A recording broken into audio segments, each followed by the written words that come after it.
Welcome back, panelists here. Joshua Johnson, host of 1A on NPR. Amy Walter, national editor of the Cook Political Report.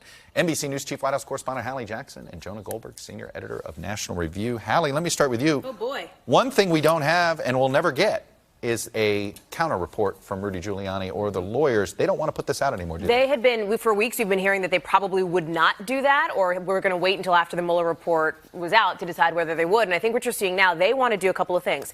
Turn the page, close the case, in their view, and muddy the waters. And I think the last 12 minutes that we saw with Rudy Giuliani and you did just that.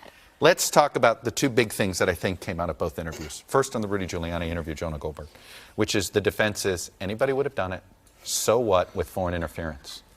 Yeah, I think it's nonsense. But Rudy Giuliani is playing the spin cycle. I think Hallie's exactly right that, you know, look, I mean, the Notre Dame fire was less than a week ago. That feels like it was in the Cretaceous period at this point.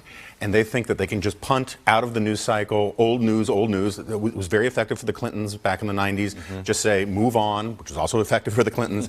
And I think it might work, but I think he's opening a huge can of worms going forward that we're now legitimizing hacking in and of itself. So that if a campaign in 2020, 2024, whatever, gets information from a foreign adversary that, according to Giuliani, was true, as long as what was hacked by a foreign government and given to you was true, then it's usable. So everybody's going to have their own super PAC of foreign intelligence? That is clear. As long as, who am I to say? Well, wait a second. Who am I to say that that's did Rudy Giuliani just signal the Russians, hey, help us now? Go find the Pete Buttigieg emails. I mean, he may have, but the question that you asked before the break, are we normalizing this idea of foreign interference in our elections? No, none of us are. Rudy Giuliani is trying to. So this is why it is now incumbent on lawmakers, on presidential candidates, on people in the political sphere to make sure that that does not become acceptable, to Amy's point. Also, Buttigieg's emails will be in Norwegian, so it's not a problem. Let's go to what Gerald Nadler said, which is he does think these offenses are impeachable. Then, of course, he said the caveat, assuming that we prove obstruction true. Joshua, as you said, well, what part of the 448-page document did you not read? Right, and I think he committed a little news there when you asked him that question with that deep, pregnant pause where he finally went, yeah, I do.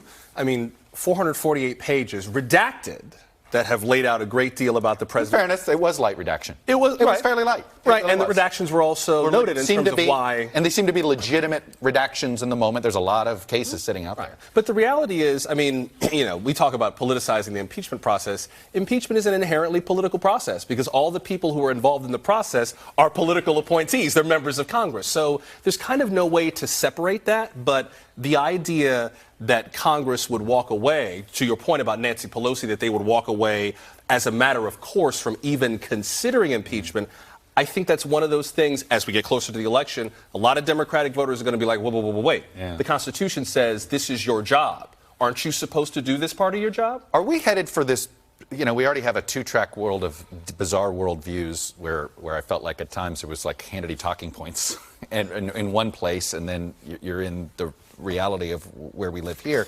But Jerry Nadler's going to have one investigation, and Lindsey Graham, Jonah Goldberg, is going to have one on the on Peter Strzok. I mean, it's obvious Peter Strzok's going to be a star for the Republicans, regardless of whether, again, the dossier, all those things. They're not even relevant points in the actual investigation. Well, also there is this investigation from the IG, and to defend the Republicans slightly on this one, I do think it is worth. You do have a big chunk of this country that thinks that this whole thing was launched for fraudulent reasons. It is worth informing the American people about the truth of that. Period. At the same time, I'm one of these guys who I think the Mueller report basically confirms all of my positions, which is a common thing in Washington these days. I never thought that the hard case about Trump being a Putin puppet and all that kind of stuff was true. But we know that this reflects his character and that he was willing to collude and just didn't.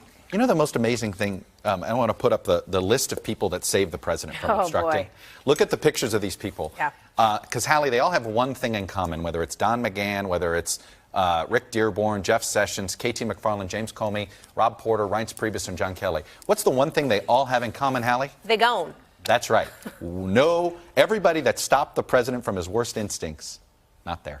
So the president, well, I think it says a lot about this administration and this West Wing. And I will say this, the president over the last 48 hours has been mounting this aggressive, I am living my best life PR campaign, PR strategy. That's not the case. Based on our reporting, I've been talking to sources just last night and yesterday morning who say he is furious. He's been watching the coverage. He's really mad at one of the guys in that picture, Don McGahn in particular. The guy who He's saved fuming. him. Correct. Saved him from an impeachment proceeding and an actual probable He is obstruction furious. charge. There is second guessing happening right now in the West Wing about why McGahn was allowed to sit for such a long time, for 30 hours with the special counsel. Talk to Hey, NBC News fans, thanks for checking out our YouTube channel. Subscribe by clicking on that button down here, and then click on any of the videos over here to watch the latest interviews, show highlights, and digital exclusives. Thanks for watching.